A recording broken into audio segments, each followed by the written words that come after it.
The Americas, Chapter 23, The New Deal. The Second New Deal takes hold. One American story. Dorothea Lange was a photographer who documented American life during the Great Depression and the era of the New Deal. Lange spent considerable time getting to know her subjects, destitute migrant workers, before she and her assistant set up their camera. And here she speaks, quote, "So often it's just sticking around and remaining there, not swooping in and swooping out in a cloud of dust. We found our way in, not too far away from the people we were working with. The people who are garrulous and wear their heart on their sleeve, tell you everything. That's one kind of person. But the fellow who's hiding behind a tree and hoping you don't see him is the fellow that you'd better find out why," quoted from The Restless Spirit, the life and work of Dorothea Lange. Lange also believed that her distinct limp, the result of a childhood case of polio, worked to her advantage. Seeing that Lange too had suffered, people were kind to her and more at ease. Much of Lange's work was funded by federal agencies such as the Farm Security Administration, which was established to alleviate rural poverty. Her photographs of migrant workers helped draw attention to the desperate conditions in rural America and helped underscore the need for direct relief. The Second 100 Days. In 1935, the Roosevelt administration was seeking ways to build on the programs established during the 100 Days. Although the economy had improved during FDR's first 2 years in office, the gains were not as great as he had expected. Unemployment remained high despite the government work programs, and production still lagged behind the levels of the 1920s. Nevertheless, the New Deal enjoyed widespread popularity, and President Roosevelt launched a second burst of activity, often called the Second New Deal or the Second 100 Days. During this phase, the president called on Congress to provide more extensive relief for both farmers and workers.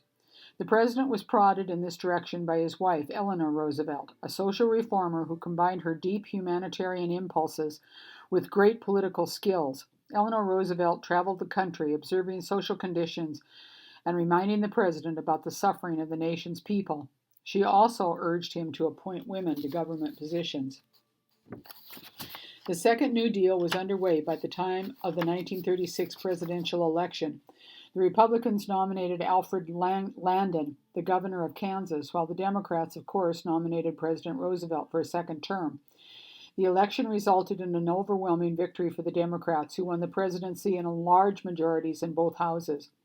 The election marked the first time that most African Americans had voted Democratic rather than Republican, and the first time that labor unions gave united support to a presidential candidate. The 1936 election was a vote of confidence in FDR and the New Deal. In the mid-1930s, 2 of every 5 farms in the United States were mortgaged, and thousands of small farmers lost their farms. The novelist John Steinbeck described the experience of one tenant farmer and his family. This is from The Grapes of Wrath by John Steinbeck. Quote, "Across the dooryard the tractor cut, and the hard, foot-beaten ground was seeded field, and the tractor cut through again. The uncut space was 10 feet wide, and back he came. The iron guard bit into the house corner, crumbled the wall, and wrenched the little house from its foundations so that it fell sideways, crushed like a bug. The tractor cut a straight line on, and the air and the ground vibrated with its thunder. The tenant man stared after it, his rifle in his hand. His wife was beside him, and the quiet children behind, and all of them stared after the tractor." When the Supreme Court struck down the AAA early in 1936, Congress passed another law to replace it, the Soil Conservation and Domestic Allotment Act. This act paid farmers for cutting production of soil-depleting crops and rewarded farmers for practicing good soil conservation methods. 2 years later, in 1938, Congress approved a second Agricultural Adjustment Act that brought back many features of the first AAA. The second AAA did not include a processing tax to pay for farm subsidies, a provision of the first AAA that the Supreme Court had declared unconstitutional. The Second New Deal also attempted to help sharecroppers, migrant workers, and many other poor farmers. The Resettlement Administration, created by executive order in 1935, provided monetary loans to small farmers to buy land. In 1937, the agency was replaced by the Farm Security Administration, the FSA, which loaned more than $1 billion to help tenant farmers become landlords and established camps for migrant farm workers who had traditionally lived in squalid housing. The FSA hired photographers such as Dorothea Lange, Ben Shahn, Walker Evans, Arthur Rothstein, and Carl Meidens to take many pictures of rural towns and farms and their inhabitants. The agency used their photographs to create a pictorial record of the difficult situation in rural America. As part of the Second New Deal, the Roosevelt administration and Congress set up a series of programs to help youths, professionals, and other workers. One of the largest was the Works Progress Administration, the WPA, headed by Harry Hopkins, the former chief of the Federal Emergency Relief Administration. The WPA set out to create as many jobs as possible, as quickly as possible. Between 1935 and 1943, it spent $11 billion to give jobs to more than 8 million workers, most of them unskilled. These workers built 850 airports throughout the country, constructed or repaired 651,000 miles of roads and streets, and put up more than 125,000 public buildings. Women workers in sewing groups made 300 million garments for the needy. Although criticized by some as a make-work project, the WPA produced public works of lasting value to the nation and gave working people a sense of hope and purpose. As one man recalled, quote, "It was really great. You worked, you got a paycheck, and you had some dignity. Even when a man raked leaves, he got paid. He had some dignity," end quote. In addition, the WPA employed many professionals who wrote guides to cities, collected historical slave narratives, painted murals on the walls of schools and other public buildings, and performed in theater troupes around the country. At the urging of Eleanor Roosevelt, the WPA made special efforts to help women, minorities, and young people. Another program, the National Youth Administration, the NYA, was created specifically to provide education, jobs, counseling, and recreation for young people. The NYA provided student aid to high schools, college, and graduate students.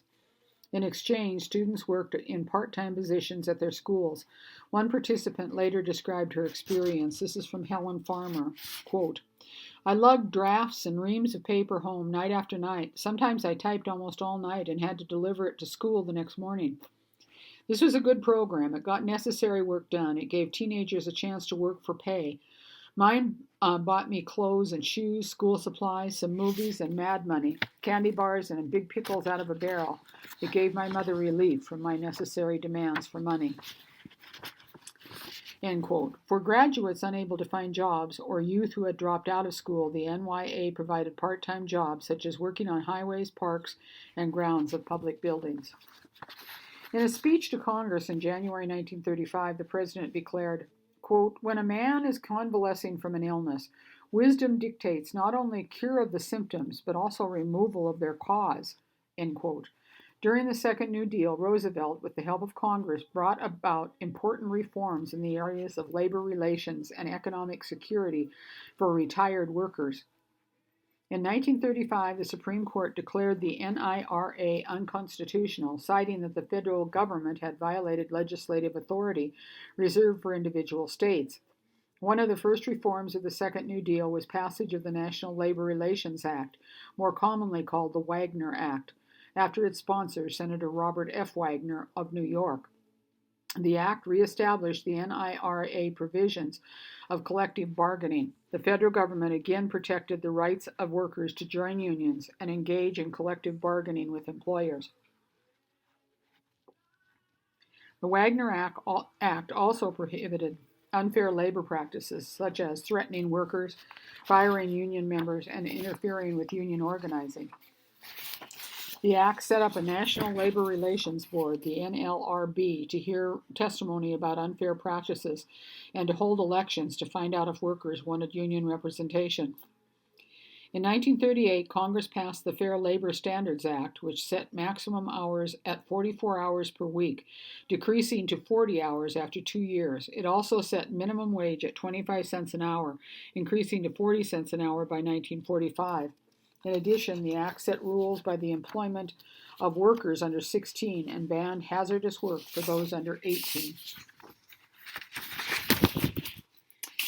One of the most important achievements of the New Deal was creating the Social Security system. The Social Security Act, passed in 1935, was created by a committee chaired by Secretary of Labor Francis Perkins. The act had three major parts: old age insurance for retirees 65 or older and their spouses. The insurance was a supplemental retirement plan. Half of the funds came from the worker and half from the employer, although some groups were excluded from the system. It helped to make retirement comfortable for millions of people. Unemployment compensation system. The unemployment system was funded by a federal tax on employers. It was administered at the state level. The initial payments ranged from $15 to $18 per week. And third, aid to families with dependent children and the disabled. The aid was paid for by state or federal funds made available to the states. Although the Social Security Act was not a total pension system or a complete welfare system, it did provide substantial benefits to millions of Americans. The Second New Deal also included laws to promote rural electrification and to regulate public utilities. In 1935, only 12.6% of American farms had electricity. Roosevelt established under executive order the Rural Electrification Administration, the REA, which financed and worked with electrical cooperatives to bring electricity to isolated areas. By 1945, 48% of America's farms and rural homes had electricity. That figure rose to 90% by 1949. The Public Utility Holding Company Act of 1935 took aim at financial corruption in the public utility industry. It outlawed the ownership of utilities by multiple holding companies, a practice known as the pyramiding of holding companies. Lobbyists for the holding companies fought the law fiercely, and it proved extremely difficult to enforce. As the New Deal struggled to help farmers and other workers overcome the Great Depression, it assisted many different groups in the nation, including women, African Americans, and Native Americans.